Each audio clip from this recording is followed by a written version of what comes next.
So, here we are again. Another day in America, another mass shooting. This time at a church in Texas. And again, within hours of the shooting, we have the two sides screaming at each other about what could have been done, what should have been done, who gets the blame.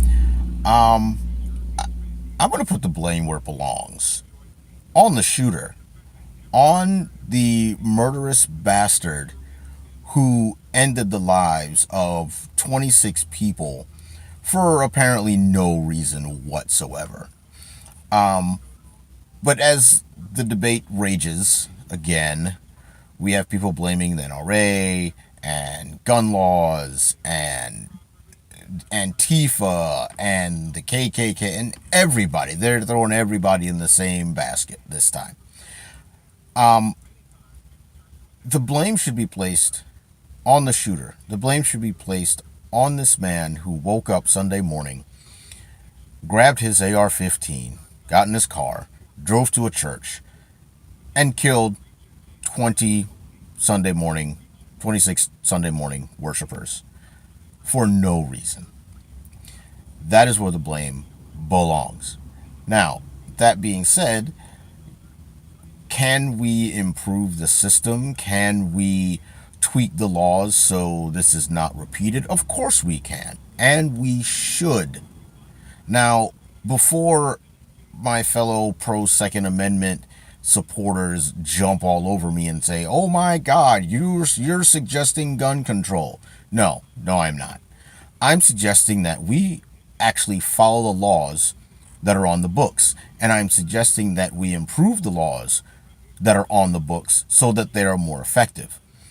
Apparently, according to the facts that have come out so far, this man was discharged from the Air Force. It was a bad behavior discharge, according to the sources that I've read. Now, according to federal law, if you are dishonorably discharged, you cannot purchase a firearm as a result of your dishonorable discharge. Now, I'm not sure if there is a difference between a bad behavior discharge and a dishonorable discharge, but there must be, because this man was able to obtain the firearms with which he committed this horrific massacre in this church. So that right there, that is not an endorsement of gun control. That is an endorsement of, we need to fix this loophole before it happens again. Also, I feel that he should not have been allowed to purchase a weapon because he's a domestic abuser. That was the reason he was discharged from the Air Force. He was abusing his wife and child. Now, how this did not result in a dishonorable discharge and only went to the level of bad behavior, I couldn't tell you. I've never served in the military, so I will leave that to my friends who happen to be in the military or veterans. They can deal with that. But because the law does not cover domestic abusers and prevent them from obtaining firearms, I think that's a good place to start. Now, you can consider that draconian gun control if you want. I consider that common freaking sense. We don't allow repeat drunk drivers to have their licenses for 10 years or 5 years or ever, depending on how severe their violation is. And people across the spectrum support that. Why can't we have the same when it comes to guns? If you're a domestic abuser, you've been convicted of domestic abuse, you can't have a gun. Why? What's wrong with that? Why does that trigger so much vitriol from the right? I don't understand that. If you believe in freedom and using and your rights, why should women and children who are in abusive relationships not have the freedom to not have their heads knocked about, and should not have the freedom to be away from the man who is abusing them? Didn't mean to get off topic that much, but as far as this shooter goes, I'm not going to arbitrarily blame a political affiliation. I'm not going to blame Antifa. I'm not going to blame the NRA or the Second Amendment. I'm going to blame the shooter because he is the one who pulled the trigger. The gun laws, however they're structured, would not have stopped him if he was truly determined to commit this heinous act. Look what happened in New York. That man didn't use a gun. He used a Home Depot rental truck. No one's talking about truck bans. What we need to do, as far as the gun laws go, is enforce those laws that are already on the books. Those laws that are either not working or have huge loopholes or gaps in them should be tweaked to close those loopholes.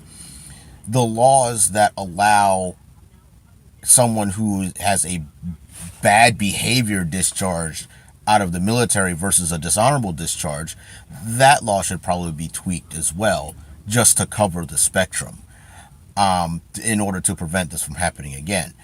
But as with the Las Vegas situation, while the two sides are screaming at each other from across the room, in the meantime, we're going to have someone else who should not obtain a gun get a gun and commit another act of violence.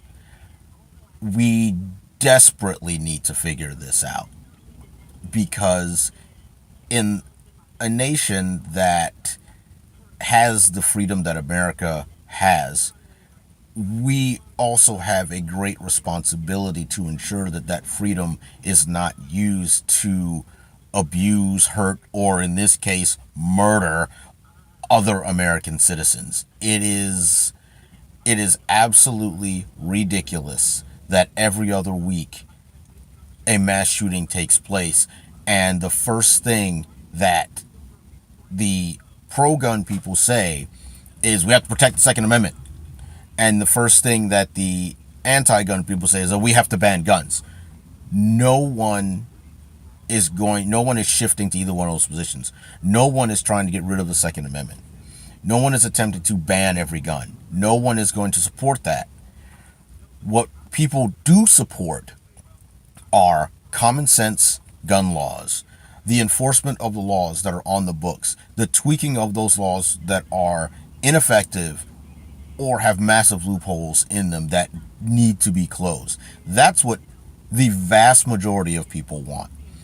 And until that majority has their voices heard and actually begins to enact change, then this is just going to be something that keeps happening and keeps happening and keeps happening. And we're going to have this conversation over and over and over again.